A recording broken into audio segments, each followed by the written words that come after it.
तुमच्यापैकी बऱ्याच जणांनी मला काही प्रश्न विचारले होते. तुमच्या प्रश्नांची उत्तरं मला तर नक्कीच द्यायची होती, पण त्याच्या आधी म्हटले, की पहिल्यांदा स्वयंपाक करून घ्यावा आणि मग तुमच्याशी बोलावं. तर ही ना कढई मी काल मार्केटला गेले होते त्यावेळेस घेतली होती. खरं तर मला स्टीलची कढई घ्यायची होती, पण ही मी कढई घेतली. तर असो, या कढईवरती हे झाकण सुद्धा घेतलं मी. तर मला ही कढई खूप आवडली. आणि याच कढईमध्ये मी आज स्वयंपाक बनवणार होते. तर पहिल्यांदा ना मला त्या कढईचं स्टिकर वगैरे सगळं काढून घ्यायचं होतं. जर तुम्हाला कोणाला माहीत नसेल हे स्टिकर कसं काढायचं, तर मी तुम्हाला पहिल्यांदा आज हे दाखवते. तर गॅस चालू करायचा आणि कढई ज्या दिशेला जे नाव आहे ना चिटकवलेलं, ते थोडंसं गरम करून घ्यायचं. त्याच्यानंतर सरळ करून थोडीशी कढईसुद्धा गरम करून घ्यायची. गरम केलं ना, की ते स्टिकर ना असं इझिली निघतं. बघा मी तुम्हाला दाखवते. आणि थोडंसं चमच्याने किंवा उलटण्याने थोडंसं त्याला असं उचकण्याचा प्रयत्न केला ना, की ते ऑटोमॅटिकच प्लेन असं निघतं. जरा सुद्धा कागद असा कडेला चिटकत नाही. तर बघा अशा पद्धतीने माझं स्टिकर निघालेलं आहे. तर मी तुम्हाला दाखवते. हे बघा. अजिबात कढईला कोणताही कागद चिटकत नाही असं केलं की. एकदम प्लेन अशी कढई दिसते. नाहीतर कसं होतं आपण गरम न करता काढलं ना, की ते कढईलाच कागद चिटकून जातो. असं तर स्वच्छ कढई धुतली आणि मग आता भाजी करायला घेतली. आज मी गवारीची भाजी करणार होते. मी ठरवलं होतं, की याच्यामध्ये काहीतरी गोड करेन. पण कालच आमचं गोड खाऊन झालं होतं. काल लापशी केली होती. तर म्हटलं आज नको काही असं गोड करायला. रोज-रोज गोड खाणं पण चांगलं नसतं. म्हणून म्हटले, की असू दे भाजीच करून घेऊया. तर गवारी पहिल्यांदा ना मी छान अशी खरपूस भाजून घेतली आणि साईडला काढली. त्याच्यानंतर तेलामध्ये जिरे, मोहरी टाकले आणि थोडे एक अर्धा टोमॅटो टाकला आणि छान असा फ्राय करून घेतला. त्याच्यानंतर मी जे वाटण करून ठेवलं होतं खोबरं, लसूण, आलं, कोथिंबीर तर त्याची थोडीशी पेस्ट टाकली आणि त्याच्यानंतर हळद, घरचं मसाला, धना पावडर, जिरा पावडर असं टाकलं आणि छान असं तेलामध्ये फ्राय करून घेतलं. आता हा मसाला ना मी तेल सुटेपर्यंत फ्राय करून घेणार आहे. तर बघा किती छान पद्धतीने याला तेल सुटले. तर याच्यामध्ये ही भाजलेली ना गवारी मी ॲड करते. गवारी पण छान अशी मसाल्यामध्ये मिक्स करून घ्यायची, 2 मिनिटं परतून घ्यायची आणि मगच त्याच्यामध्ये पाणी ओतायचं. तोपर्यंत पाणी नाही ओतायचं.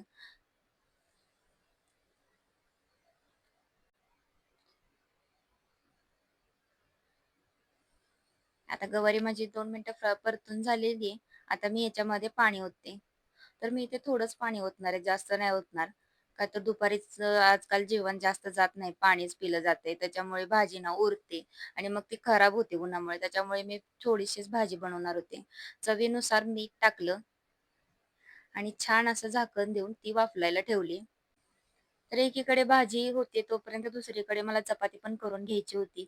मागच्या शॉर्टमध्ये मी तुम्हाला सांगितलं होतं, की माझा गॅस खराब झालेला आहे. जो मोठावाला गॅस आहे ना शेगडी, ती थोडीशी बारीक चालते आणि एकदम बंद करायला म्हणजे बारीक करायला गेलो ना, ती बंदच होते. मग काहीच तयार होत नाही त्याच्यावरती. म्हणून मी काय करते आजकाल, की पहिल्यांदा चपाती एका प्लेटमध्ये सगळ्या लाटून ठेवते आणि मग ते दुसऱ्या गॅसवरती ना तवा ठेवून त्याच्यावरती एकदमच सगळ्या अशा शेकून घेते. तर कोण-कोण तुम्ही असं करतं मला नक्कीच कमेंट करून सांगा.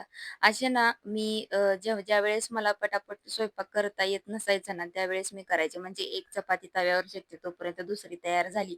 असं मला ज्यावेळेस जमत नसायचं ना, त्यावेळेस मी असा स्वयंपाक करायचे. म्हणजे पहिल्यांदा सगळ्या चपात्या लाटून घ्यायचे आणि मग गॅसवरती त्या शेकायचे.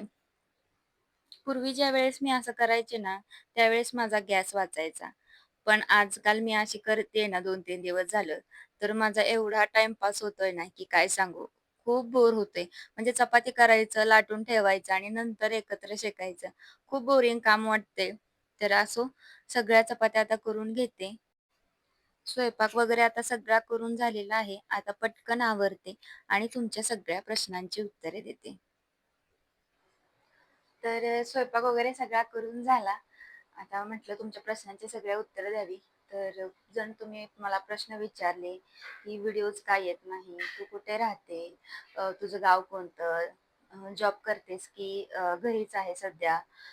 वेळेवरती व्हिडिओ का येत नाही? सतत हेच प्रश्न होते आणि त्यात अजून एक मोठा प्रश्न होता, की जो मागच्या वीकमध्ये मी आंब्याचा जो व्हिडिओ टाकला होता, तर खूप जणांचा हा पण प्रश्न होता, की गावी कधी जाणार आहे? आणि आम्हाला परत एकदा शेतीचा व्हिडिओ बघायचा आहे.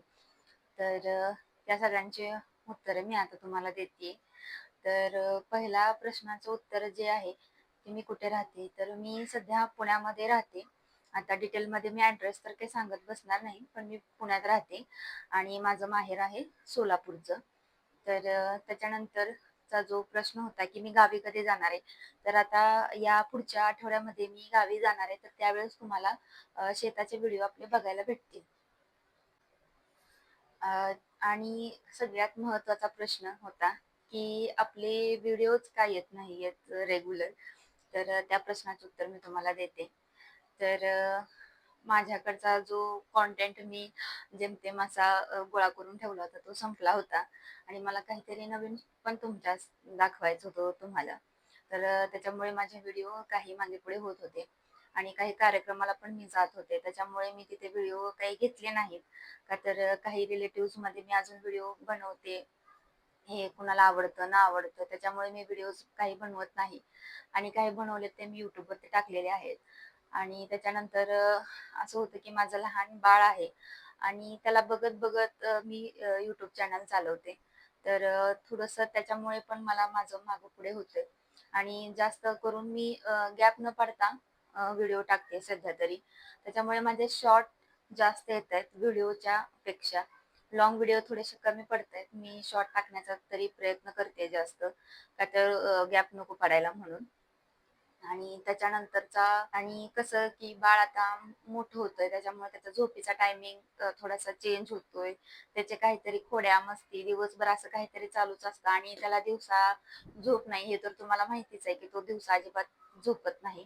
क्वचितच असा दिवस असतो की तो दुपारी झोपतो. त्याच्यामुळे माझी एडिटिंग वगैरे सगळी राहते. व्हिडिओज पण बनवायचे राहतात आणि तो सतत व्हिडिओमध्ये येत राहतो. तरी मी त्याला काही-काही व्हिडिओजमध्ये घेते. पण पूर्ण मी त्याला दाखवू शकत नाही. त्याच्यामुळे मी त्या दिवशी व्हिडिओ अजिबात बनवत नाही आणि एडिटिंग सुद्धा करत नाही. मला कोणता चान्सच भेटत नाही मग व्हिडिओ करायला वगैरे. त्याच्यामुळे आपले व्हिडिओ थोडेसे मागे-पुढे येतायत. पण मी नक्कीच तुमच्यासाठी व्हिडिओ टाकण्याचा प्रयत्न करते आणि तुम्ही पण मला समजून घेताय ही माझ्यासाठी खूप मोठी गोष्ट आहे. त्याच्यानंतरचा अजून एक प्रश्न होता, की आवाज येत नाहीये व्हिडिओमध्ये. तर त्याचंही कारण हेच आहे, की कधी-कधी ना बाळाच्या घाई-गडबडीमध्ये घरातल्या गडबडीमुळे हा जो माईक आहे ना, हा चार्जिंगला लावायचा मी विसरते. ज्यावेळेस जर व्हिडिओमध्ये आवाज येत असेल ना, तर समजून जा की मी माईक वापरते आणि ज्यावेळेस मी कमी आवाज येतोय ना, तर त्यावेळेस समजून जा की मी माईक वापरत नाहीये. का तर हे चार्जिंग संपल्यानंतर ह्याला चार्जर करायचं हेच लक्षात माझ्या राहून जातं आणि कसं आहे, की आवाज कमी येतो ह्याच्यासाठी पण काहीतरी मी नक्कीच करेन. पण ज्यावेळेस बाळ झोपलेलं असतं ना, त्यावेळेस मी एडिटिंग करते. एकतर रात्रीच्या टायमिंगला किंवा तो झोपलाय त्यावेळेस दुपारी. तर कसं होतं, की तो झोपलाय म्हणून ना ऑटोमॅटिकच माझा आवाज थोडासा कमी येतो. मला मोठ्याने बोलता येत नाही. का तर मी जर मोठ्याने बोलले, तर तो उठेल याची मला भीती असते आणि त्याला कसं पिन जरी पडली, तर त्या आवाजाने तो उठतो. त्याच्यामुळे ना मी थोडासा आवाज कमी करूनच बोलते किंवा एडिटिंग करते. तर त्याच्यामुळे माझा आवाज कमी येतो. तर तुम्हाला सगळ्या तुमच्या प्रश्नांची उत्तरं भेटली असतील. आणखीन कुणाचे काही प्रश्न असतील, तर मला नक्कीच कमेंट करून सांगा. मी त्याचे उत्तर देण्याचा मनापासून प्रयत्न करेन. आणि ज्यांनी मला या माझ्या दिवसात मला सपोर्ट केलाय, माझे व्हिडिओज का येत नाहीत, हे आवर्जून मला विचारलं, त्यांच्यासाठी खूप खूप धन्यवाद त्यांना. तर चला या व्हिडिओला मी इथेच एंड करते. आय होप तुम्हाला हा व्हिडिओ माझा आवडला असेल. व्हिडिओ आवडला तर व्हिडिओला लाईक, शेअर आणि कमेंट नक्कीच करा आणि आपल्या चॅनलला सबस्क्राईब पण करा. आणि हो, आपलं एक नवीन बटन ऑन झालेलं आहे हाईपचं. तर या व्हिडिओला हाईप देखील नक्कीच करा. भेटू नेक्स्ट व्हिडिओमध्ये. Bye bye.